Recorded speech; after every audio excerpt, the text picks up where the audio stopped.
Hi everybody, I'm gonna continue talking about fees for real estate transaction because we are in a crazy period of selling and buying and closing, and how much lawyers charge is the sometimes is is the point where people decide whether they're gonna go with this lawyer or that lawyer and so on. So I just recorded a video about sale transaction. I'm gonna talk about purchase transaction. The fees are almost the same, and I'm gonna talk about buying an old house. It's not a new construction, because new construction has a little bit different stuff in there. And I'm just gonna open it, estimate, and I'm gonna estimated closing cost. That's the question when people phone me who are buying the house. They say, how much do I have to bring you? How much do I have to bring you? It's like, I have no idea. Until I see your mortgage instructions, I have no idea how much you have to bring me, because I need to see how much bank is sending me. And when you give me all these calculations, so much percentage, that percentage is like, no, I don't work like that. I need to see the numbers. So once I see how much the bank is sending me as a net proceeds of mortgage, then I start calculating. So the fee could be very similar to the sale transaction, maybe a little bit more expensive because we have to do more paperwork. But the biggest difference in that will be that we'll have to buy title insurance for you, and the title insurance could be different depending on your mortgage. The price changes, and also depending on the company, the price varies. And we don't know that price until we actually order title insurance for you. But we know approximately, so we put approximate amount, maybe on a higher side, but then we'll return the money once we have a bill that we pay. We also have to adjust for taxes. So if depending where in the year you are buying the property, whenever it's closing, and depending how much the other side paid already, we have to adjust. Perhaps we have to reimburse them a little bit, and so that will change your closing cost. We also have to council title insurance said land transfer tax. That's the biggest expense, and you can calculate land transfer tax on the Terranet Manitoba website, where you put the purchase price. Again, it's not new construction, they calculate it differently, and you put the purchase price from your offer, and it will give you how much it's going to be. So it all depends on the price. So we do that, and then basically it, and that's how we put it all together. We put the amount, how much we need to give on closing, before closing, to the other lawyer, and then we add everything we need to collect from you in order to close that transaction. So like in my previous video about the real estate sale transaction, I want to tell you here as well, very briefly though. So how do you ask for the price from your lawyer? So you have to ask the lawyer to give you a breakdown. That if you shopping around for a cheaper price, make sure that you're not just asking for legal fees of a lawyer, because there is also fees like file opening fees. It's called disbursements, and later on you can end up with more than somebody who gave you a full quote. Because let's say I told you you need to bring, let's say, $2,500. It's just the number from my head, right? And you called another law firm and you asked for legal fees, and they gave you just legal fees for a lawyer. Of course, it will be cheaper. And then once you're already there, your bank send the documents to that lawyer. They already started to do work, and time is of the essence.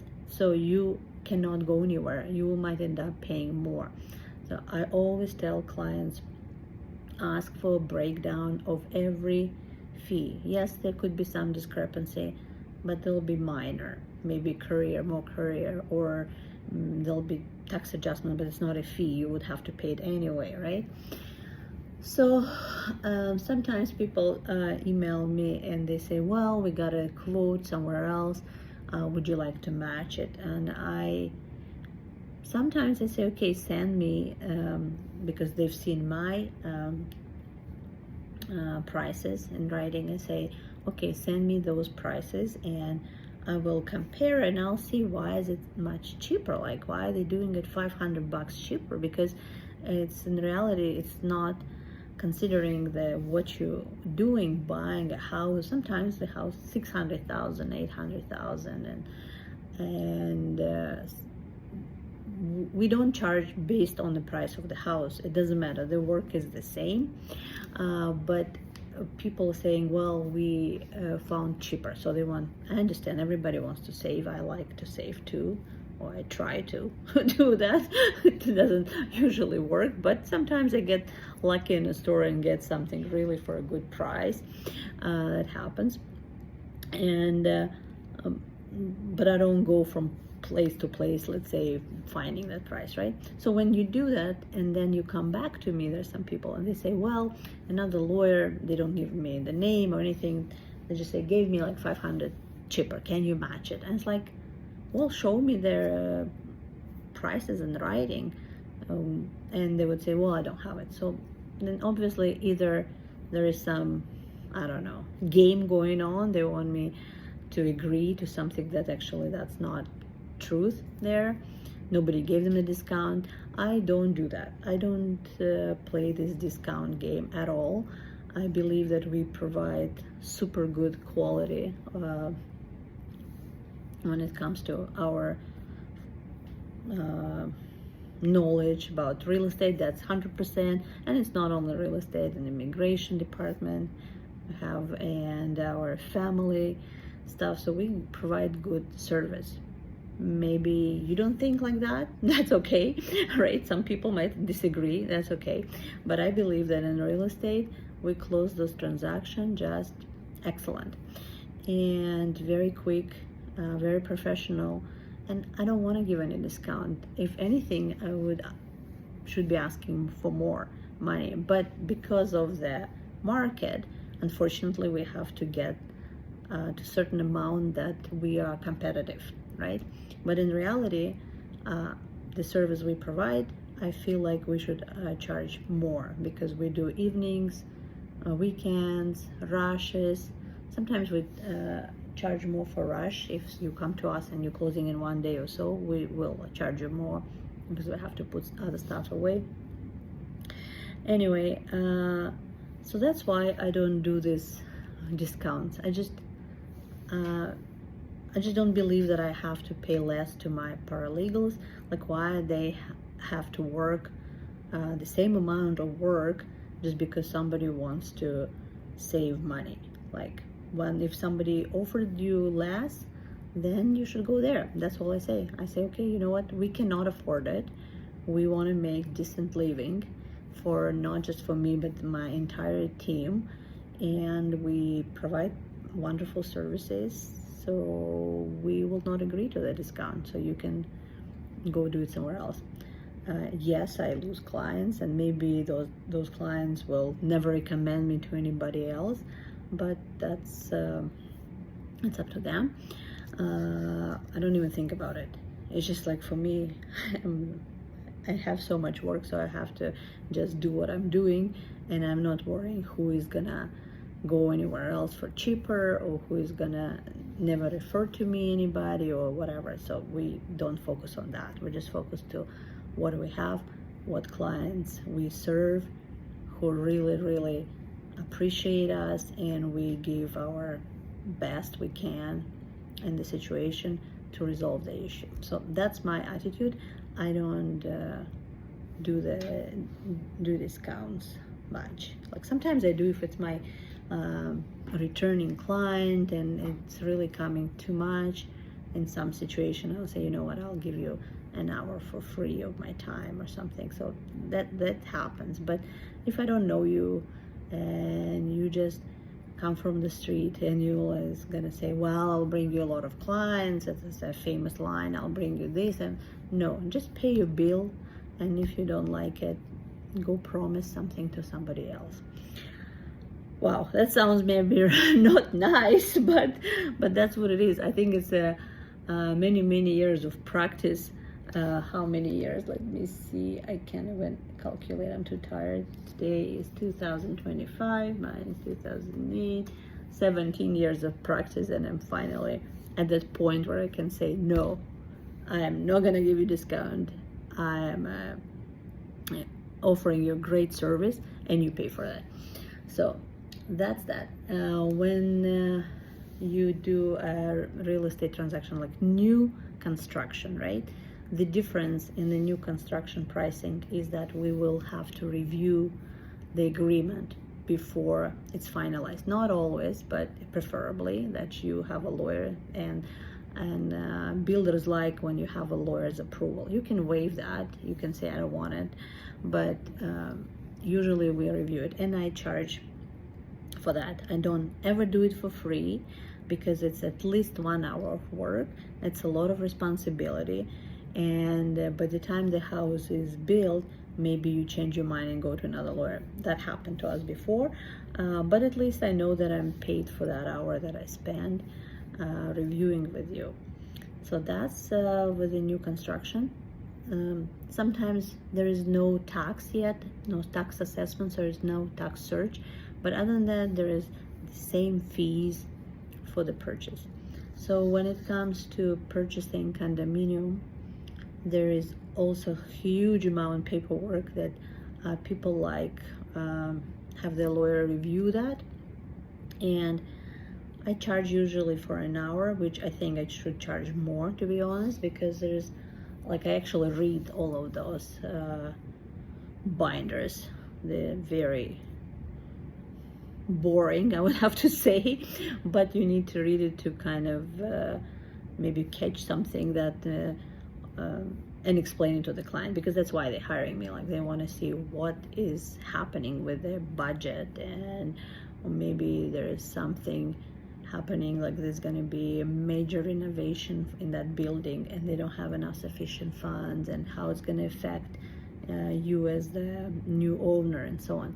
So we review that very carefully. Or like, are you going to be allowed to do certain things, or have certain pets, or have certain plans? There's some have very condominiums have very strict rules, and I had people who just walked away from this deal saying, well, if I can't have this, like, I don't want it, it's just too rigid. And again, we'll charge for that. With the condominium transaction, there is documents that we order to review whether the current owner had any like breaches with the condominium. Is anything outstanding there, like condo fees, maybe they're not paying, or whatever, maybe there's something, and we need to order that. And it's a status certificate.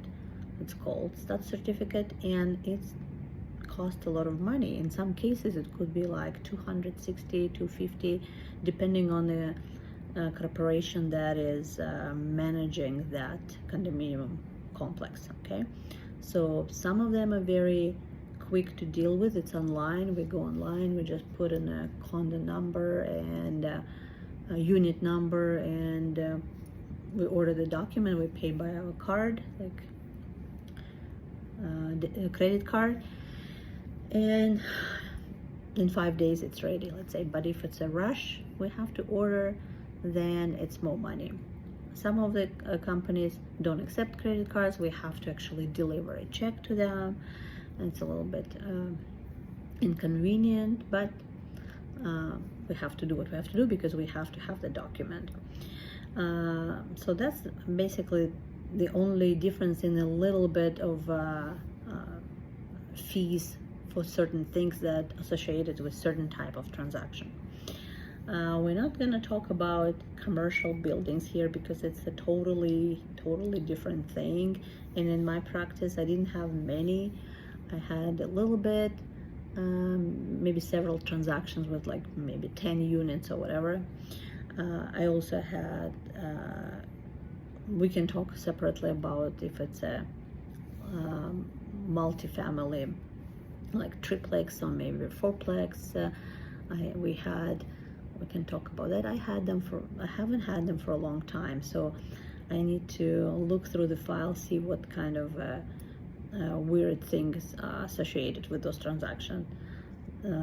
Or we can have a video about rental properties. That will be a totally different video, and what we charge for that, and what due diligence we have to do, because you have people who rent places, and we have to give them certain notices and all that stuff. So we can have another video on that. I think maybe that would be interesting for some people.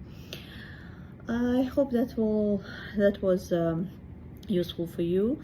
So if you're buying or either house, a condo, or you are building a new house or condo even, right, with a builder, so we can help you with those transactions. Let us know, and then we can close the deal when the time comes, right? So sometimes it's a year before, and you entered into agreement with the builder, and then before they actually have a possession date, it can take a year, depending on what stage you actually entered an agreement. Sometimes you can have a new construction, but the house is already built, so you don't have to wait that long. So it's a new construction, but the house is there, nobody lived there, and you enter in agreement with the builder, and for some reason they have the same agreement as it was at the beginning, let's say, right, when there was just a bare land. I think that's not a proper way of doing it, because the house is built. Some paragraphs don't apply at all anymore, but I don't think anybody bothers to change it. They just provide you with their standard agreement. You look at it. Sometimes we can cross out saying this is not applicable, that's not applicable, because we know house is already there, we know the position of the house and all that stuff. And but we still give you our independent legal advice, and then we'll proceed with closing. So good luck with buying, selling, investing, and we're here to help you. Again, I remind you that we do it on weekends, evenings, whatever time convenient for you, and we can come to your place to close the deal. Not every firm offers that, but we do because we want to be different, I guess. Anyway,